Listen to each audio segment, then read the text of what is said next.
नमस्कार, Shri Sai cable TV नेटवर्कच्या S7 news मध्ये मी हनुमंत भोसले। आज सोमवार, एक नवा दिवस। पाहूयात नव्या दिवसाच्या ताज्या घडामोडी। प्रथम आजच्या हेडलाईन्स। S7 न्यूजचा अंदाज खरा ठरला। शिक्षक मतदारसंघाच्या निवडणुकीत विक्रम काळे यांनी केली विजयाची हॅट्रिक। केस तालुक्यातील नांदुरघाट सर्कल मधील एक बाजूला विकासाचे तर दुसऱ्या बाजूला आश्वासनाचं राजकारण। इसुपोटगावमध्येही रमेशराव अडसकरांचा झंझावाती दौरा। केस तालुक्यातील विडा सर्कल मध्येही आमदार मेटेंनी फोडला प्रचाराचा नारळ। शिवसंग्रामचे उमेदवार विजयकांत मुंडे यांच्या प्रचारार्थ आमदार मेटे आक्रमक। केस तालुक्यातील होळ जिल्हा परिषद गटात ही भाजपची रणधुमाळी। डॉक्टर योगिनी थोरात यांनी साधला मतदारांशी संवाद। आणि केस तालुक्यातील इसुपोटगाव जिल्हा परिषद गटात अंतर्गत मतभेद दूर करून अक्षय मुंद्रा व बजरंग सोनवणे यांनी पक्षाच्या बळकटीसाठी केला एकत्र प्रचार। आणि आता घेऊयात बातम्यांचा सविस्तर आढावा। आजची पहिली बातमी आहे शिक्षक मतदारसंघाच्या निवडणुकीची। औरंगाबाद विभाग शिक्षक मतदारसंघाच्या निवडणुकीत आमदार विक्रम काळे यांनी सलग तिसऱ्यांदा विजयाची हॅट्रिक केली आहे।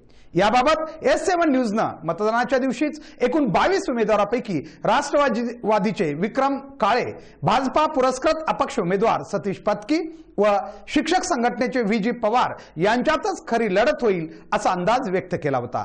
त्यानुसार आमदार विक्रम काळे हे 22,723 मते घेऊन विजयी झाले असून सतीश पत्की 12,511 मते घेऊन दुसऱ्या स्थानावर, तर शिक्षक संघटनेचे VG पवार हे 6,767 मते घेऊन तिसऱ्या स्थानावर राहिले आहेत।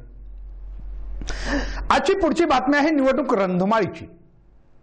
केस तालुक्यातील नांदुरघाट हे सर्कल राजकारणासह सर्वच बाबतीत अग्रेसर असून या ठिकाणाहून निवडणूक लढवणारे सर्वच उमेदवार बलाढ्य असल्यानं या ठिकाणच्या निवडणुकीला आता वेगळाच रंग चढू लागलाय। सध्या जिल्हा परिषद व पंचायत समितीच्या निवडणुका होऊ घातल्या असून सर्वच पक्षाकडून नांदुरघाट गटासाठी उमेदवारांना उमेदवारी देण्यात आली आहे।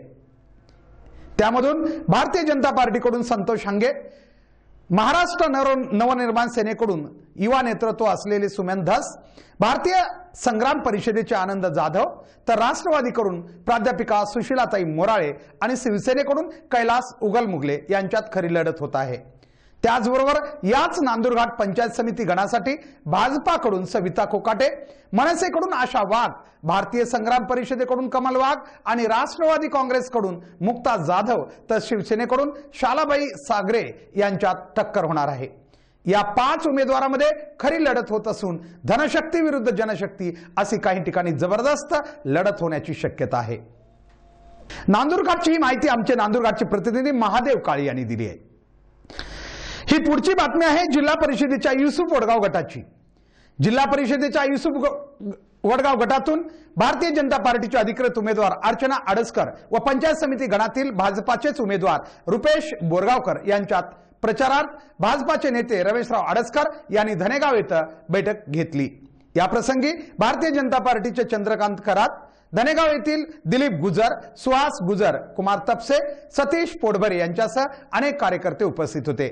येणाऱ्या काळात जनसामान्यांच्या तसेच शेतकऱ्यांच्या अडीअडचणीवर मात करण्यासाठी सर्वांना सोबत घेऊन खांद्याला खांदा लावून प्रामाणिकपणे व राजकारणामुक्त समाजसेवा करत राहू असं आश्वासन रमेशराव अडसकर यांनी धनेगाव येथील ग्रामस्थांना दिलं। या बैठकीला धनेगाव येथील ग्रामस्थांनी मोठ्या प्रमाणात हजेरी लावली। निवडणुकीच्या रणसंग्रामाची पुढची बातमी आहे विडा सर्कलची। केस तालुक्यातील विडा जिल्हा परिषद गटातून राष्ट्रवादी काँग्रेसने तिकीट नाकारल्यानं आमदार मेटेंच्या शिवसंग्रामकडून उमेदवारी अर्ज दाखल केलेले विजयकांत मुंडे यांच्या प्रचाराचा शुभारंभ आज सोमवारी आमदार मेटेंच्या हस्ते नारळ फोडून करण्यात आला। यावेळी असंख्य कार्यकर्ते व ग्रामस्थ उपस्थित होते। विजयकांत मुंडे यांना भरगच्च मताने निवडून आणू असं आश्वासन आमदार मेटेंनी यावेळी मतदारांशी बोलताना दिलं।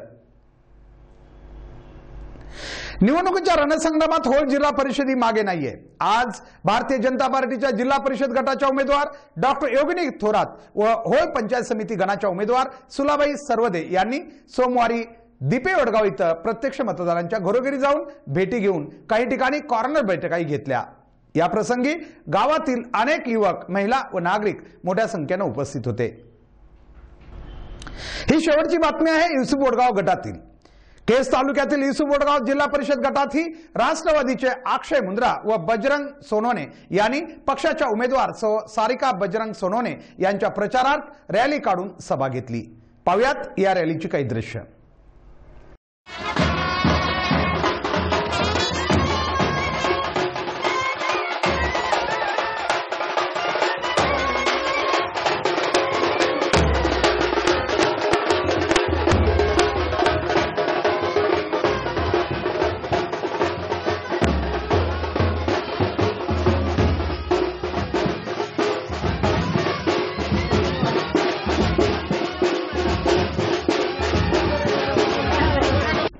आणि या बातमीबरोबरच आमचं आजचं हे बातमीपत्र संपलं। आपले शहर व परिसरातील ताज्या घडामोडीसाठी आपण पाहत राहा S7 न्यूज। आता दररोज रात्री 9 व 10 वाजता आणि दुसऱ्या दिवशी सकाळी 7:30 व 10 वाजता आणि पुन्हा दुपारी 2 वाजता आपलं घरचं हक्काचं चॅनल S7 न्यूजवर आपण पाहत राहा S7 न्यूज। तोपर्यंत नमस्कार।